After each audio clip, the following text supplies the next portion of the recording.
الحمد لله رب العالمين، هو الأول والآخر والظاهر والباطن، وهو بكل شيء عليم. وأشهد أن لا إله إلا الله وحده لا شريك له، وأشهد أن محمدًا عبده ورسوله صلى الله عليه وعلى آله وأصحابه وسلم تسليمًا كثيرًا إلى يوم الدين. أما بعد، فاتقوا الله أيها المسلمون، وابتغوا إليه الوسيلة بفعل ما يقربكم إلى مرضاته ويبعدكم عن سخطه.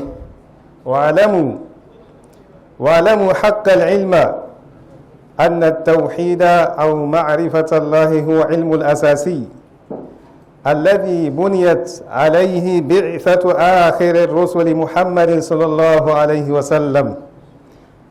فالتوحيد هو العلم الذي يبحث في مجال إثبات العقائد الدينية بواسطة الأدلة الملموسة والعقلية والشرعية المستنبطة من القرآن والسنة النبوية.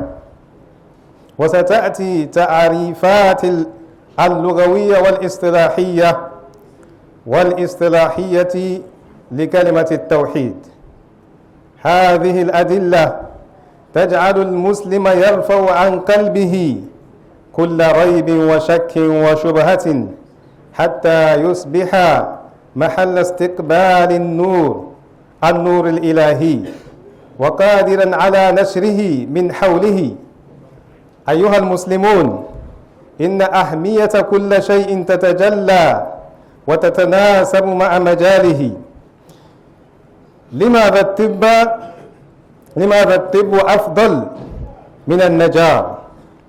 لأن الطب يهتم ببدن الإنسان، بينما تم التجار لخشب، ولا مقارنة بين البدن والخشب.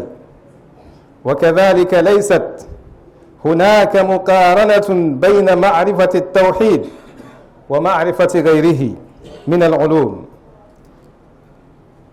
علم التوحيد هو السبيل إلى معرفة الله وأعماله وأسمائه وصفاته وما يحب وما يبغض من الأعمال والأقوال والأخلاق.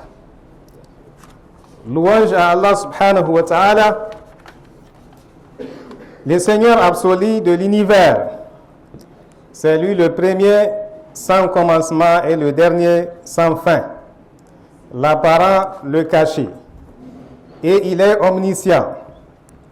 Je témoigne qu'il n'y a point de divinité digne d'adoration hormis Allah subhanahu wa ta'ala, l'unique sans associé, et que Muhammad sallallahu alayhi wa sallam est son serviteur, son envoyé. Qu'Allah subhanahu wa ta'ala lui accorde sa prière et son salut, ainsi qu'à sa famille et à tous ses compagnons. Chers frères et sœurs en islam, craignons Allah subhanahu wa ta'ala comme il le faut, et sachons que le tawhid ou la connaissance d'Allah subhanahu wa ta'ala est la science fondamentale sur laquelle s'est basée la mission du dernier messager Muhammad sallallahu alayhi wa sallam. C'est la science qui scrute dans le domaine de l'affirmation des doctrines religieuses par le biais des preuves tangibles et rationnelles et des preuves fournies par la tradition du prophète Muhammad sallallahu alayhi wa sallam. Ces preuves ou arguments permettent aux musulmans de faire lever toute équivoque, toute incertitude et tout doute sur son cœur, afin qu'il devienne un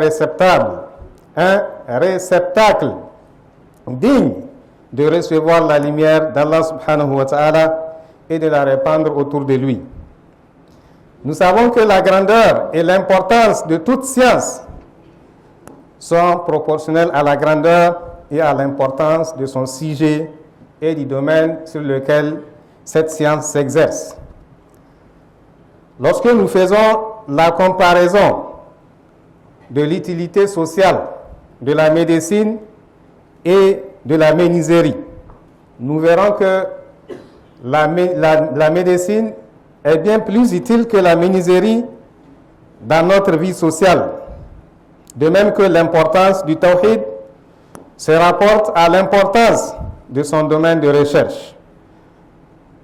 Car la médecine, n'est-ce pas, s'intéresse aux corps humains, contrairement à la menuiserie qui